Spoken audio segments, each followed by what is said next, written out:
Hey there, and welcome to this episode where we're going to talk about the problem with setting goals. So, for those of you that don't know me, my name is Matt Cotty, and I am the founder of Restored Minds and the creator of the AAA Response. And today, I want to talk about goals. So, and why I think they're ineffective, and I would even say not a good idea, especially when it comes to um, mental health and mental health recovery. And perhaps maybe, the grand scope of your life. And I'm going to talk about the idea of what I think we should do instead, or what I do instead. So let's talk about a goal. And let's talk about, three reasons why I don't think goals are helpful. So a goal, let's throw out a definition. And again, you can define it, however you see fit. But really, how I see a goal is really this abstract, end result of something you're trying to achieve, right? So meaning like I have a goal to, let's say, make this much money. Let's say, $100,000, or I have a goal to get this promotion, or so it's an external environmental thing, right? I have a goal to lose 15 pounds. I have a goal to get married, all of that stuff, whatever it is. So it could be financially. Usually the categories are, right, your finances, your work, your relationship, or your health. And so even when we're talking about goals for anxiety, right, I have a goal not to feel anxious, right? So and so this idea of a goal is you have this focal point of some kind of reality in which you wish to create in the future. And the reason that I don't think goals are healthy or good, or really the reason they don't work, right, is because the following three reasons. So number one, usually our goals are set with our ego. And our ego is this, this voice in our mind that usually is driven by emotion, or is definitely amplified by emotion. And one of the things that emotion's not good at doing is creating stability in our life, right? When we follow our emotion, it doesn't tend to lead us to very stable situations. In fact, instability is usually what follows with when we're following our emotion. So, think about it. If every time you emotionally felt like you need to eat, right, something, well, that's going to have long-term negative consequences. Same thing with drinking alcohol or relationships. Like, it's just like anytime you're chasing your emotion or following your emotion, it's going to lead to instability because emotion always changes. So number one, goals are usually set from the ego.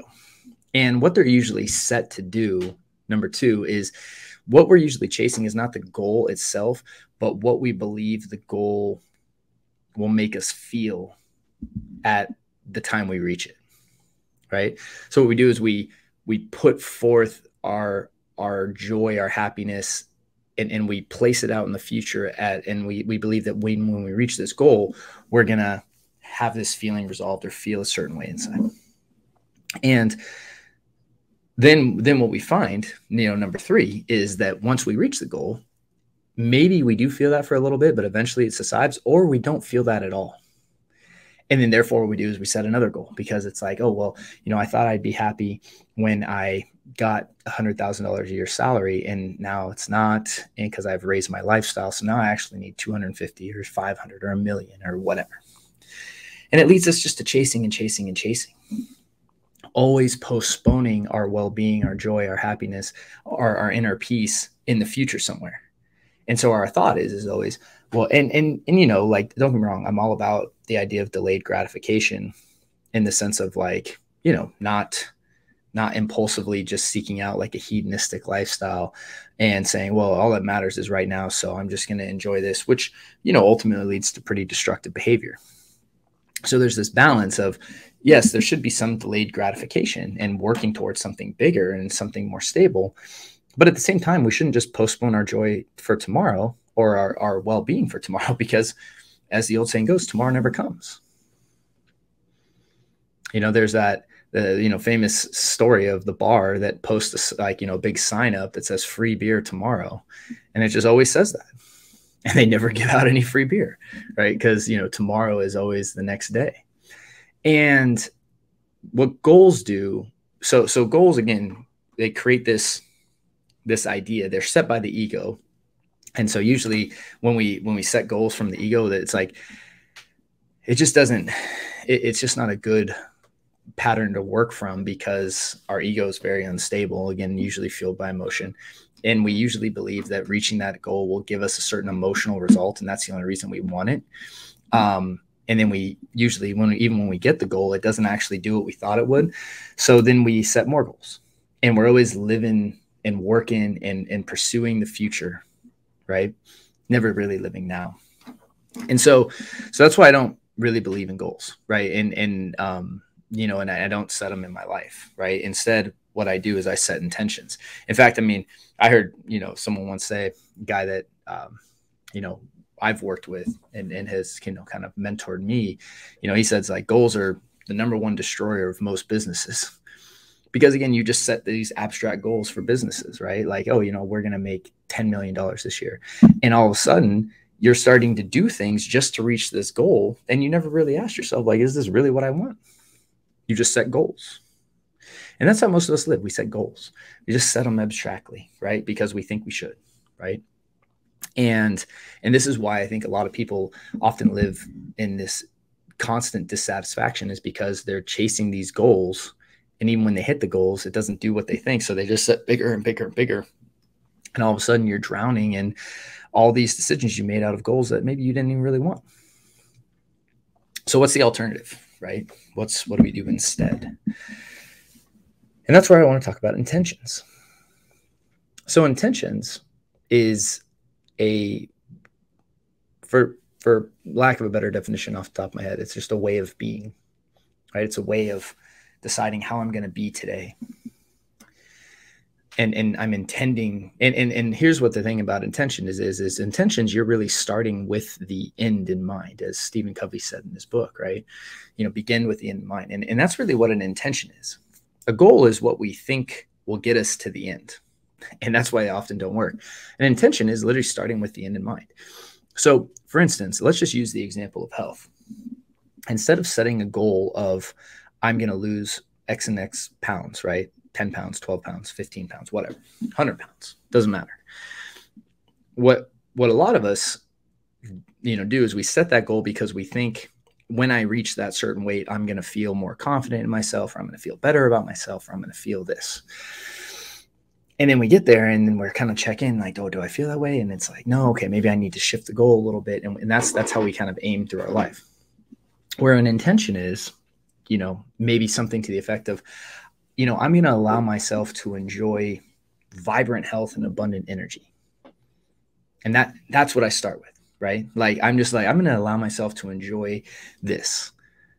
And the thing about intentions is they're present.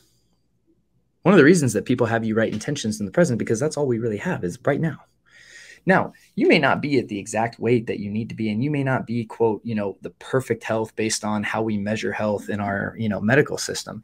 But the point is you're going to say, I'm going to allow myself to enjoy health, because that's what you want to do. You want to be healthy because you want to enjoy your body. You want to be able to move how you want to move. You want to be able to feel energy. So we start there. We say, hey, I'm going to allow myself to enjoy vibrant health. And then what we do is what that does is when we start the day by saying that and really reading our intentions, right? And you should maybe have 5 to maybe 10 intentions, set an intention for one part of your life. And what will happen is it's going to start to create this lens of how you can make that a reality today. So when you set the intention of, I'm going to enjoy vibrant health and abundant energy, or however you want to phrase it, what's going to happen is you're going to wake up and move into your day, and you're going to start saying, okay, like, because that's my intention, I'm going to make choices that align with that intention, right? You're just naturally going to start doing it. So you're going to look at, oh, do I want that, glass of juice, or do I want, just some water today? Right. And you start to make decisions like, oh yeah, the water would probably actually allow me to enjoy my health more and give me more energy. Versus when you're going at it from a goal of like, I need to lose 15 pounds, everything feels like a struggle because you're always like, okay, I need to lose. And oh gosh, that has calories. And you're always, it creates a lens of like distress and overwhelm and like something you're needing to solve, right? It's more, the intentions are more solution focused, right? Which is what we believe in restored minds, so moving towards the solution. So I hope this makes sense. And especially when it comes to mental health, right? When we're talking about setting intentions for your mental health, it's like, it's not, hey, I don't want intrusive thoughts or I don't want to feel anxiety. Like I'm going to allow myself to enjoy abundant, like peace of mind, right? And again, just because you're not experiencing right now, what will happen is you'll naturally start moving towards it because the decisions that you need to make to move toward that are going to be obvious. Like if you're gonna try to build, and create more peace of mind, right, or internal harmony, or emotional stability, or just overall just amazing health, well, that doesn't involve doing a bunch of safety behaviors and compulsions. It's going to be pretty obvious to you, right? But when you're trying not to feel anxiety, you're always focused on the anxiety. You're always trying to get rid of it. You're always analyzing if it's there, which is paradoxically keeping you in the loop. So this is why I believe in setting intentions for every aspect of your life, of the end result of how you want it to be presently, right? So for instance, like, with your health, with your relationships, with your work, and because again, if you want to, again, not this idea of I want to create this much money or have this abstract dollar amount, but like, I want to enjoy financial abundance. Okay. Like that's achievable. Or I want to enjoy my work thoroughly without stress. Okay. Like that's what you really want. And so if you have goals that you've been chasing and you find yourself that they're not really doing it for you, what I would say, hey, look at that and look at what's underneath that. Look at what you really want, right? What you think that goal will give you, and start setting intentions based on that and start living your day-to-day life from that. And again, today is the only thing you have. So you're just creating from there. And don't assume that your ego knows what's best for you. Don't assume that your ego knows what's best for you, because many times it doesn't. Okay. It's often just pulling abstract things out of things, other people do and all this stuff. Right. So, quick announcement. So I have a little link down in the notes. On August 19th and August 20th, I'm running a 2-day live workshop. And again, I'm really excited about it. And, it's going to be really powerful. And I mean, that's all I'll say, but I have a little link down in the notes that will give you a little more information on it. Again, there is a low enrollment fee, right? So it is a paid workshop. I just want to be transparent about that. What we're doing is we're discounting it pretty heavily just to, make it more accessible for more people. But on the workshop, I'm going to be covering, really breaking free from OCD and anxiety on a more in-depth level, right? Where we're talking about like what the lens is, how, the wheel, right? Consciousness, mental behaviors, right? And then more importantly, the AAA response and how it really works as a solution-focused model to break you out and ultimately keep you out. So wanted to share that and to give you that heads up. So if you're interested, please enroll. Soon this is going to be live on Zoom. So we do have a limited amount of seats. We've already had a good amount of people enroll. So once we kind of cap out at, what we can actually host on Zoom, like the workshop will be full, you will get access to the replays.